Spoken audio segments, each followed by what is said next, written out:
And axiom and postulate both are true statement. आपको इनको prove करने की ज़रूरत नहीं होती।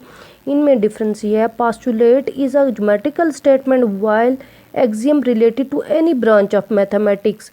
आप किसी भी ब्रांच ऑफ मैथमेटिक्स से कोई भी स्टेटमेंट अगर ऐसी हो जिसको प्रूव करने की ज़रूरत ना पड़े, दैट इज़ एक्सियम।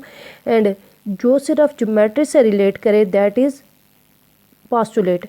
जैसे for example all is greater than part, कि जो पूरी चीज़ होती है उसका कोई भी पार्ट लें वो हमेशा छोटा होगा, जो पार्ट होगा is smaller than the whole, all से जो है वो छोटा होगा, ठीक है। Axiom related to any branch of mathematics. Next one is theorem. Theorem a mathematical statement of some importance that has been proven to be true. ऐसी statement जिसको आपको प्रूव करने की ज़रूरत पेश आए, वो स्टेटमेंट जो होती है वो क्या कहलाती है, थ्योरम कहलाती है। Mathematical statement of some importance that has been proven to be true is called a theorem. Theorem को ऐसी स्टेटमेंट जिनको प्रूव करने की ज़रूरत हो, दैट इज़ थ्योरम। ऐसी स्टेटमेंट जो ज्योमेट्री से रिलेट करे और उनको प्रूव करने की ज़रूरत हो ना हो, that is postulate. And any statement that is true and you don't need to prove it, and it belong to any branch of mathematics is called an axiom। ये पास्टुलेट हैं, बल्कि एस पास्टुलेट की आप नाम पढ़ेंगे या थ्योरम से बार बार रिपीट होगा। S stand for side, A stand for angle and S stand for side postulate. ये क्या है, two side and included angle. ऐसा पास्टुलेट अगर कोई भी ट्राइंगल, किसी भी ट्राइंगल की दो साइड और एक एंगल दूसरी ट्राइंगल की दो साइड और एक ट्राइंगल के कॉन्ग्रुएंट हो, तो वो पास्टुलेट होता है साइड एंगल साइड पास्टुलेट।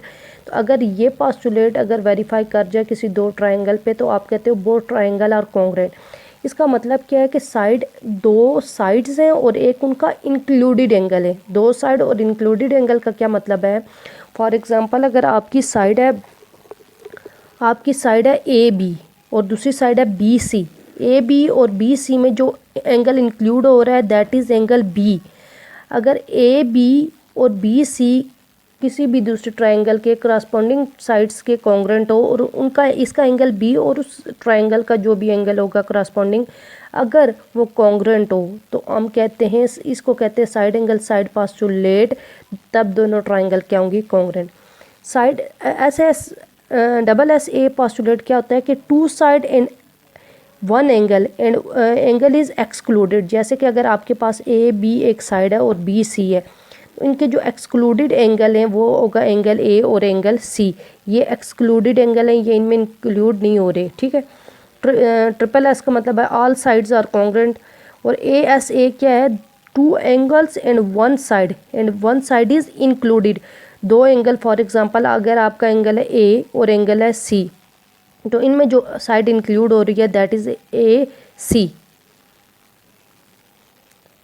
ये थी आपकी सारी डेफिनेशंस जो कि हम चैप्टर 10 से रिलेटेड है। अब हम आते हैं थ्योरम की तरफ। अब हम वो प्रूव करते हैं, थ्योरम नंबर 110.1.1 हम प्रूव कर। ओके स्टूडेंट, अब हम पढ़ते हैं steps of theorem.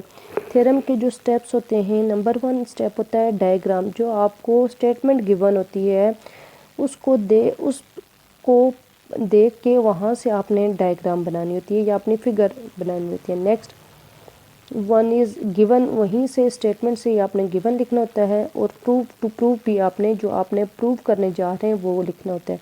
Next construction होती है जो कि आप खुद से कंस्ट्रक्ट करते हो, थ्योरम को प्रूव करने में हेल्प आउट करता है। और लास्ट वन होता है आपका प्रूफ में आपने स्टेटमेंट और रीज़न लिखनी होती हैं। ओके जी, थ्योरम स्टार्ट करते हैं।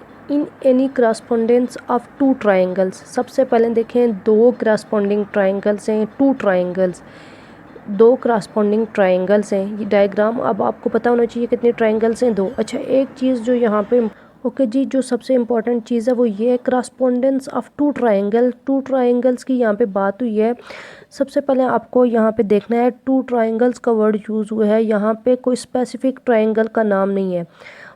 स्पेसिफिक ट्राइंगल्स मीन नहीं राइट एंगल, नहीं राइट एंगल, इक्विलेटरल, और third one is right equilateral isosceles, sorry, ये तीन में से किसी का नाम नहीं लिया गया। अब आपने जो ट्रायंगल्स ड्रा करनी है वो स्केलीन ट्रायंगल ड्रा करनी है कि जिनकी तीनों साइड डिफरेंट हो, ठीक है। दो करस्पॉन्डिंग स्केलीन ट्रायंगल ड्रा करनी है। थ्योरम में याद रखना जब मेंशन होगा कि राइट एंगल है या स्केली या फिर आइसोसेलेस है या फिर इक्विलेटरल है, तब आपने वो ट्रायंगल ड्रा करनी होंगी। अदरवाइज़ आप हमेशा जब ट्रायंगल का वर्ड यूज़ होगा तो आप स्केलीन ही ड्रा करेंगे। ओके, दो करस्पॉन्डेंस ट्रायंगल लिए आपने। If one side and any two angles of one triangle, अगर कोई भी दो एंगल्स और कोई एक side of one triangle are congruent to the corresponding side and angle of the other, अगर दो करस्पॉन्डिंग साइड्स हैं उनकी कोई से दो एंगल्स और एक साइड अगर कॉन्ग्रुएंट है, यहाँ तक आपको स्टेटमेंट गिवन है, देन ट्रायंगल्स आर कॉन्ग्रुएंट